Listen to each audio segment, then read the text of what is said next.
What is up, everybody? Welcome back to the Throw Big, Throw Far podcast, or video cast, I should say. In 4 seasons of the podcast, every once in a while, actually more often than I ever could have conceived, some really cool things happen. Mac Wilkins, Discus legend, Mac Wilkins has been on the podcast multiple times. If you want to hear his story, go back to episode 53 and our chat we had back then. He's been on for multiple Tip Tuesdays. We talked about patience, we talked about speed, and even those are 2 separate Tip Tuesdays. They seem very much connected in terms of their importance and how one can unravel the other. And we also talked about Mac's very vertical finish, and Mac speaks to it more eloquently than I can because it was his discus technique. It took him to a silver medal in '84, a gold medal in '76, and multiple world records. It took him out to 70, 98 meters and 232 10 inches, and a lifetime of coaching since his throwing days. Why are we on video right now? Why are we on YouTube? Mac wanted to share this kind of iteration of a drill idea that he works on with some of the athletes he's been coaching. And it's kind of a interpretation, or his interpretation, of the South African. There's a little bit more of a movement rather than that just linear movement in. But he get into some of the specifics on the podcast, and then he's like, I'll show you. And he started kind of bringing up these drill videos that he wanted to share with me. And I said, would it be all right if we kind of took the podcast to video? And he was more than okay with that. So it's an honor to share these things with you because it was an honor to talk with Mac. And the whole mission of the Throw Big, Throw Far podcast is to share with the throwing community. And this just seemed like an opportunity for me to learn something from Mac, and then for me to share it and pass it forward. The Throw Big, Throw Far podcast is brought to you by PortaCircle. PortaCircle, making training more accessible. Roadie Sport, shop with gloves, wristbands, wrist wraps, and so much more. Go to roadiesport.com. Velasa, innovative footwear for Olympic athletes. Check out Velasa throwing shoes and their lifting shoes. MF Athletic, everything track and field. And the Wall Shot, train to win. All right, here we go. Mac Wilkins on the Throw Big, Throw Far podcast video edition, talking about some of the drills that he does at the back of the circle specifically, and his MACAfrican. Mac Wilkins, thanks for being on the podcast. I really appreciate it. My pleasure, Joel. Let's, we've talked about drills before. Is there a drill that you view as kind of an essential ingredient into training, whether it fixes something or whether it just, this is something athletes can do to kind of set them up for success before they start throwing implements? You got that drill in what you have thousands of drills in your toolbox, but is there one that you like to pull out and use more often than others? There is actually, and I really don't use too many drills, maybe just 2 or 3 at the most. I really think that working on the throw, even if you're working on parts of the throw, it's always good to make a complete movement, especially if you're an intermediate thrower or beyond. If you're a beginning thrower, well, we can break it down and just do one piece. But so, and I don't have a name for this drill. I haven't seen anybody else do it, but I've been calling it the MACAfricans. It's kind of like South Africans, only a little different. And I'll tell you what it does. It helps people understand what balance is all about, what it feels like. It helps people get to a balanced position. It helps people drop and turn on their left leg to set themselves up into a good, powerful position to move through the circle. And you can actually, it's actually a full throw. You can make it like a full throw as well. And so you can do throwing work as well as technical work, throwing strength work as well as technical work with this. So basically it's pretty simple. What you do at the back of the circle is you turn your left foot so that it's perpendicular to the direction of the throw. Left foot, yeah. And you turn your left shoulder and your eyes and your head and your left arm so they're in the same direction. So your left side is a single vertical plane. Your right foot, you turn it to 90 degrees to your left foot, and you put the rim either on your heel or put the arch of your foot on top of the rim. So your foot's either halfway or 3/4 of the way out of the circle. All right, let me make sure that we are all talking about the same thing here. Really, ready, Mac?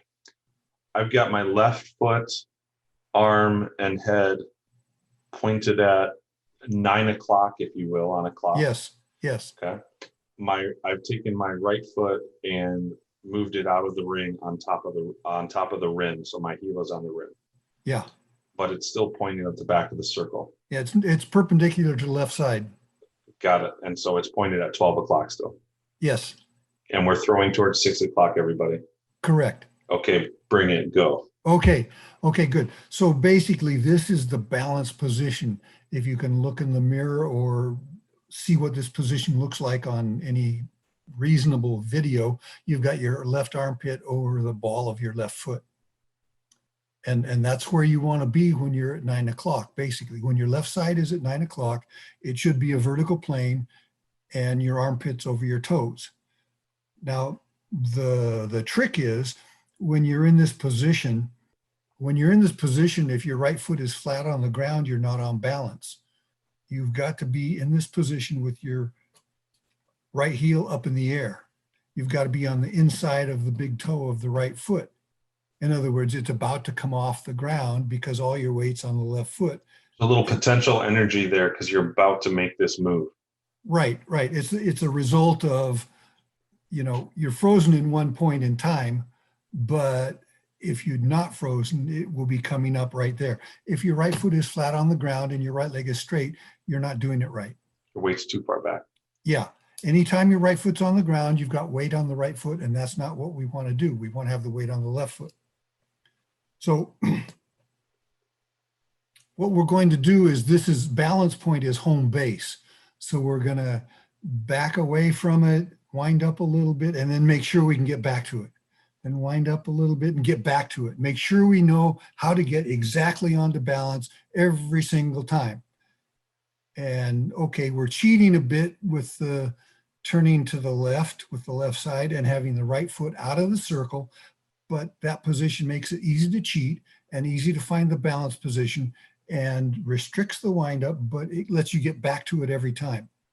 Most people, when they do this, beginners especially, will have a tendency to shift their weight, their hips to the right. And so you've got to learn to keep the hips between the feet. So it's only a 45-degree windup maybe. It's certainly you're not going to go back to 12 o'clock because when you get back to 9, you got to have all those left side parts lined up in a vertical plane.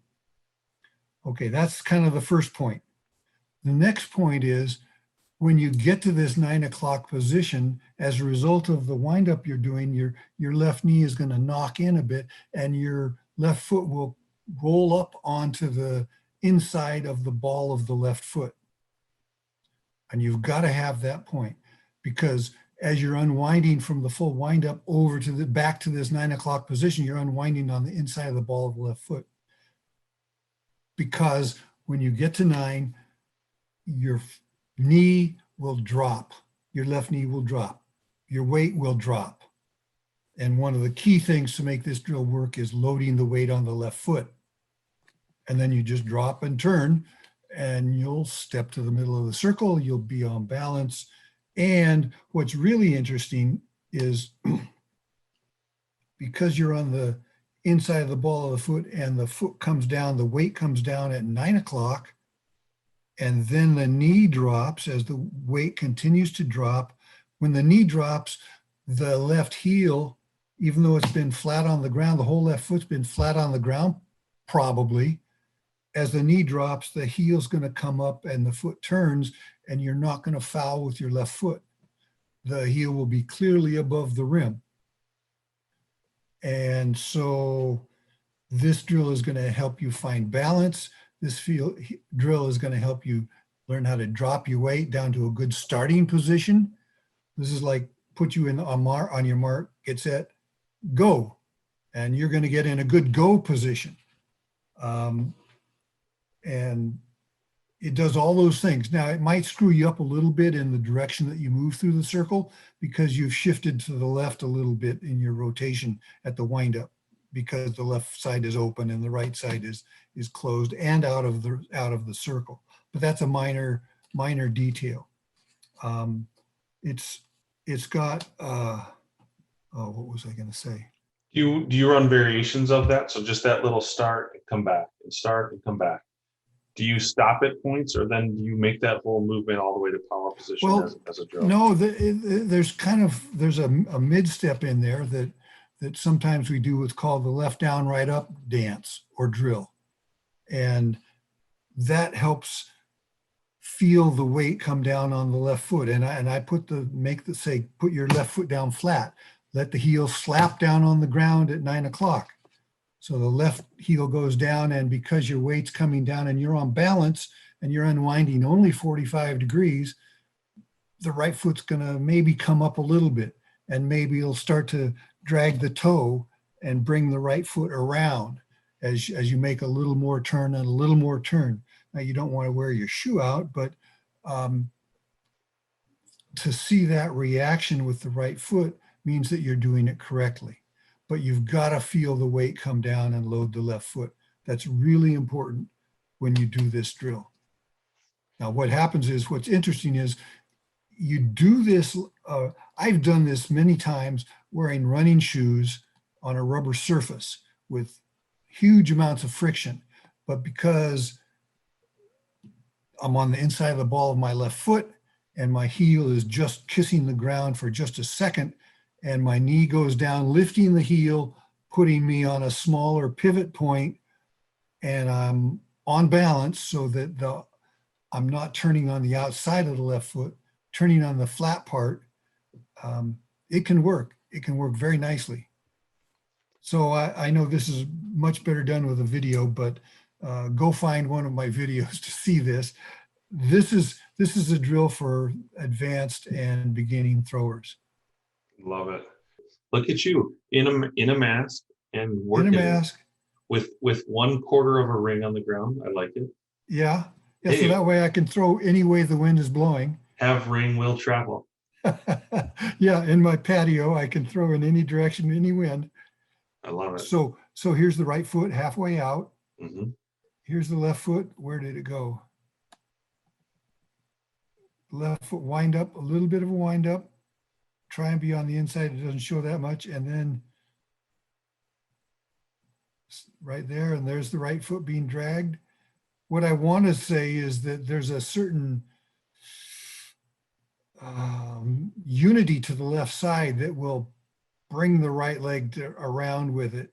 Yep. But this movement is more like Wolfgang or LJ in that it's not a big open up and leave the right leg back behind you for a couple of days.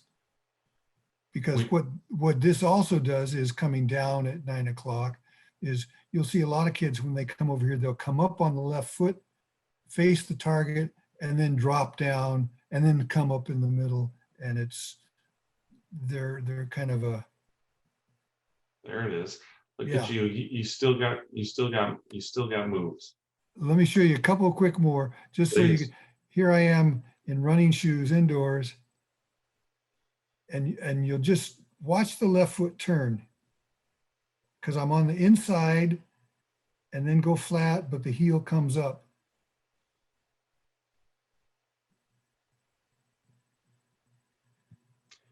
Mac, did you have a specific moment where that left rotation would stop? And I'm constantly adjusting throwers depending on, usually to fix something else that's wrong with the throw, unfortunately. Yeah. They're over rotating because their left shoulder is too fast in the back, something like that. Did you try to point that left foot at the right sector line or straight down the middle of the throw? Or was it just kind of a result of the sweep and you'd go when you go? Yeah, it's kind of a result of a rhythm. I mean, your left side is like a big coil, a big spring, and you push it down and you hold it down, and then it kind of pushes you to the middle, and that's when your left foot comes off the ground. If you do it all correctly. Right. If you don't do it correctly, of course, you'll be coming off early or late. I don't like the left foot coming off the ground, pointing down the right sector line or farther to the right. I think it's got to turn. If you undercomplete the turn here, you'll undercomplete the right foot in the middle. Yeah. And I did that really big time. I'd turn my left foot to 8 o'clock and set it. And then the rest of the body would come around it. But I'd wear out the left side of my shoe, and I'd wear out the inside of my right shoe. And my left foot would be sore on the outside, and I felt like I never got my right knee around into the throw because the right foot didn't turn all the way on the ground. How, if you take this forward at right foot touchdown, Yeah. how far would you, like, you're pointing all the way back at the back of the circle here? At, Close to it. Yep. And this is a drill, so I don't really know. But pretty close to it, yeah. Yeah, on a regular throw, somewhere in between 3 and 12. I'd say Closer more to like 12. 1 and 12. 1 and 12, yeah. Yeah, maybe 2. I know Jay Sylvester would be like at 4 o'clock. Yeah, a lot of, but he was a much more linear thrower than I teach. I don't teach that much linear, and I was more linear than him. He had more rotation than I did, and I definitely don't teach my style here. Let me see if this one goes. There's there another. Oh, here's the side view. Look at the left heel. The foot comes down flat, and as the knee goes down, it brings the heel up. And Ryan threw like this in 2016, but when was it he had that issue with the foul in the Worlds? Was that 17? Yeah, with that heel on the back of the ring. Yeah, and what happens, and I described it a few minutes ago, is, and I have a video to show you, but I won't look for it. People will turn and drop when their left foot's at 7. When their left foot's at 7 and they drop, the heel stays down. In fact, the heel goes down. All your weight comes down, and it makes the heel come down on the rim. Sure. And if you do that sooner, if the drop is sooner in the rotation, then the knee goes down and it forces the heel up. I mean, you just can't. You don't have that much flexibility. Okay, this is a good one. This is one of my Chinese guys. He's a discus thrower, but he's going to do the MACAfrican. He's got his left foot out, and you'll see his right foot come down. Limited wind up. He's a little out of sync here. His right arm should be over there, but the left foot comes down, and he makes a relatively slow pivot on that right foot. And is there one more? There it is. And if you go look at video of, say, Wolfgang Schmidt in Montreal, I know I have it, I'll send it to you later, you'll see very clearly his left foot come down flat. And I probably have done this presentation and you've seen underneath the left foot when they're on the inside of the ball. Yeah. Okay. That's what makes all this work. If you're on the outside of the foot, you're going to go unseat, off balance too soon. You won't be able to pivot. You'll stop pivoting and you'll start falling to the middle. So that's kind of what this drill is all about. Fantastic. The pivot foot is 90 degrees to the left, and the right foot's straight out the back, halfway out the circle.